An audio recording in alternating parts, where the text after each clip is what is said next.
Assalamualaikum warahmatullahi wabarakatuh. Welcome to my podcast, Kesca Podcast Caca. Karena ini podcastku yang pertama, aku mau perkenalan dulu nih sama kalian semua. Kenalin, nama aku Clarissa Rehana Salsabila. Kalian bisa panggil aku Caca. Bukan apa-apa sih ya, biar enak aja gitu manggilnya. Oke. Untuk menghidupkan podcastku yang pertama kali, aku mau ngomongin soal salah satu mapel yang katanya bikin semua anak sekolah hampir depresi. Ada yang tahu nggak kira-kira apa? Yes, bener banget. Mapel yang aku maksud adalah kimia. Kita masuk ke sesi Kimiaku, Kimiamu. Oke. Kali ini aku mau bahas tentang golongan gas mulia.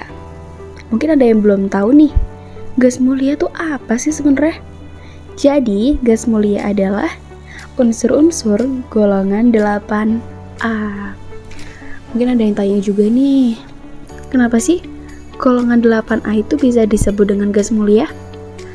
Karena semua unsur pada golongan ini berwujud gas. Gitu. Dan mereka semua memiliki konfigurasi elektron yang sangat stabil.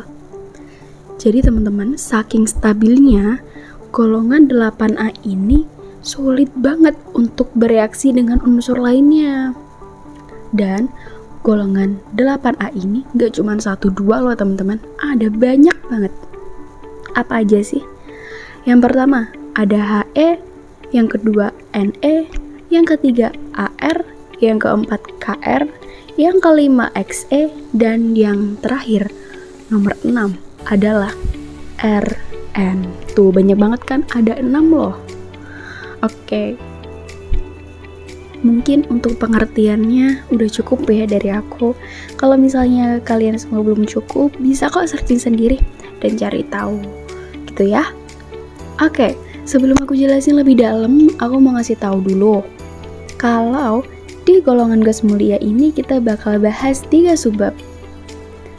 Tapi istilahnya bener kan ya subbab? Semoga dia bener.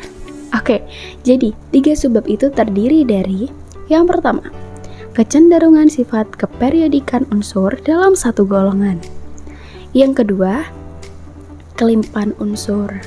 Nah, yang ketiga ini teman-teman, yang mungkin bikin anak sekolah hampir depresi karena saking sulitnya kali ya bagi mereka.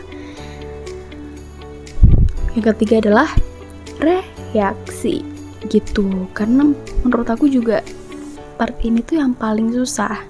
Kalau nggak sering latihan juga kita bakal ngerasa susah sampai kapanpun teman-teman. Yang penting rajin aja gitu latihan untuk mereaksikan unsur-unsur, pasti besok bakal terbiasa dan gampang buat kita gitu ya. Untuk kedepannya aku bakal jelasin sebisaku ya teman-teman. Kalau misalnya ada yang salah mohon dimaafkan gitu. Oke, sekarang saatnya kita masuk ke subbab pertama, yaitu kecenderungan sifat keperiodikan unsur dalam satu golongan. Oke, di subbab pertama ini tuh materinya nggak cuma 1-2, ada banyak banget. Kita bahas satu-satu ya. Pelan-pelan aja belajarnya. Semoga kalian bisa ngerti sama penjelasan aku kali ini. Oke? Yang pertama kita bakal bahas tentang jari-jari atom. Jadi intinya gini, semakin bertambahnya nomor atom, maka jari-jari atom juga semakin besar. Contohnya, ada He dengan jari-jari atom 99, Ne dengan jari-jari atom 160, Ar dengan jari-jari atom 192, Kr dengan jari-jari atom 197, Xe dengan jari-jari atom 217, dan yang terakhir yang paling besar di antara mereka semua adalah Rn dengan jari-jari atom 240. Jadi, jari-jari atom meningkat dari He ke Rn. Jadi mereka semua udah urut ya. Intinya semakin bertambahnya nomor atom, jari-jarinya juga semakin besar. Makanya tadi aku sebutin dari yang paling kecil ke yang besar biar lebih dimengertiin juga, lebih mudah untuk dimengerti gitu teman-teman. Oke, next kita lanjut materi yang kedua, yaitu tentang energi ionisasi. Jadi, unsur-unsur gas mulia memiliki energi ionisasi yang sangat besar. Energi ionisasi semakin berkurang dari He ke Rn sebagaimana bertambahnya jari-jari atom dan berkurangnya gaya tarik inti atom. Next, kita lanjut materi yang ketiga, yaitu afinitas elektron. Jadi, gas mulia itu memiliki afinitas elektron yang benar-benar rendah, sangat rendah. Afinitas elektron berkurang dari He ke Rn seiring dengan bertambahnya jari-jari atom. Jadi udah 3 materi nih yang kita bahas, jari-jari atom, energi ionisasi, dan afinitas elektron. Dan titikannya pas, itu pasti dari He ke Rn, gitu ya. Kita lanjut materi yang keempat, yaitu keelektronegatifan. Nah, untuk yang kali ini mungkin agak beda ya dari yang lain. Jadi gini, keelektronegatifan itu nggak semuanya dimiliki, nggak semuanya punya gitu maksudnya. Jadi ada yang ada dan ada yang tidak ada. Contohnya yang nggak ada itu adalah He, Ne, dan Ar. Nah, mereka bertiga itu nggak punya keelektronegatifan. Sedangkan yang punya adalah Kr, Xe, dan Rn. Namun, keelektronegatifan mereka berkurang dari Kr menuju Rn. Jadi makin berkurang gitu loh.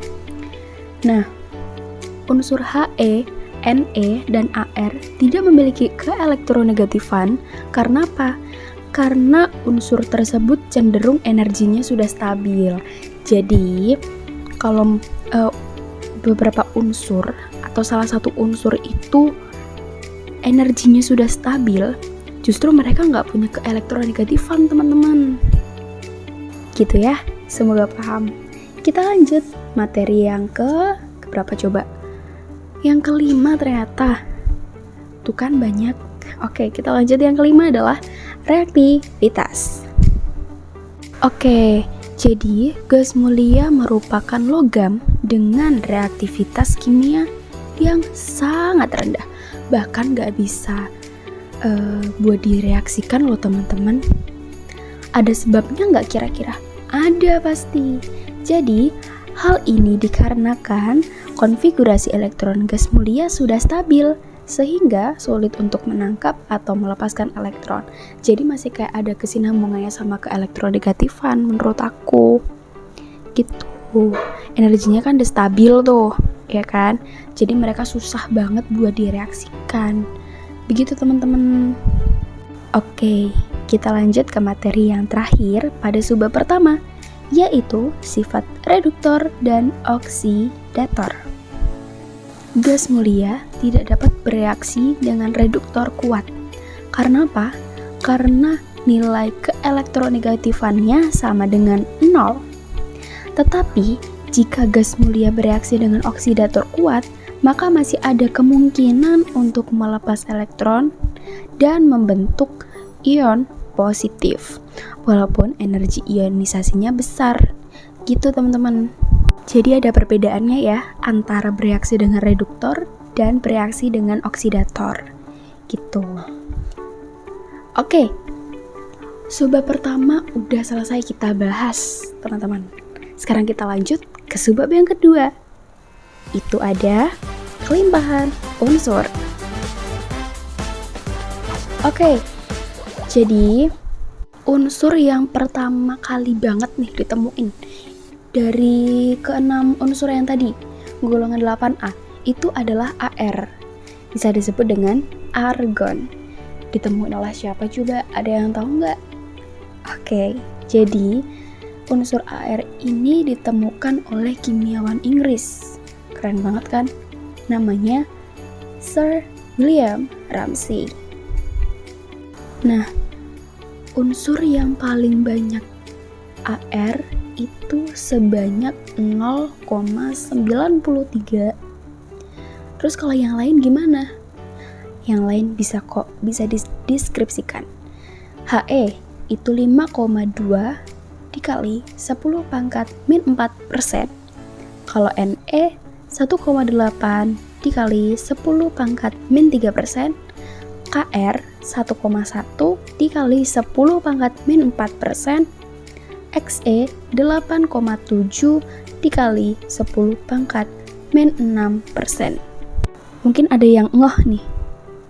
Dari beberapa unsur tadi ada satu unsur yang belum aku sebut.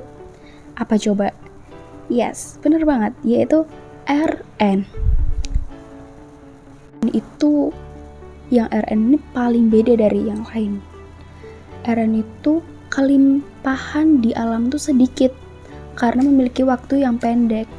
Jadi mungkin artinya nggak bisa dideskripsiin kayak yang atas-atas tadi, kayak yang HE 5,2, terus yang NE 1,8 kayak gitu. Mungkin nggak bisa dideskripsikan karena memiliki waktu yang sangat pendek. Gitu teman-teman. Well, subbab yang kedua juga sudah selesai kita bahas. Mungkin ini bener-bener singkat sih, tapi yang reaksi jauh lebih singkat daripada yang kedua, subbab kedua. Yaitu apa? Yang paling bikin anak sekolah berdepresi. Oke, yang ketiga, yang terakhir, subbab ketiga adalah reaksi. Oke, di sini aku mau jelasin 4 ya. 4 unsur yang direaksikan. Mungkin kalian butuh kertas atau apa untuk coret-coret sedikit ya. Oke, kita langsung masuk. Yang pertama adalah AR, yaitu argon. Jadi reaksinya gimana nih? Reaksinya sebagai berikut. AR plus HF menjadi HARF. Nah, HARF itu punya nama loh teman-teman. Namanya apa? Namanya yaitu argon hidrofluorida. Tuh.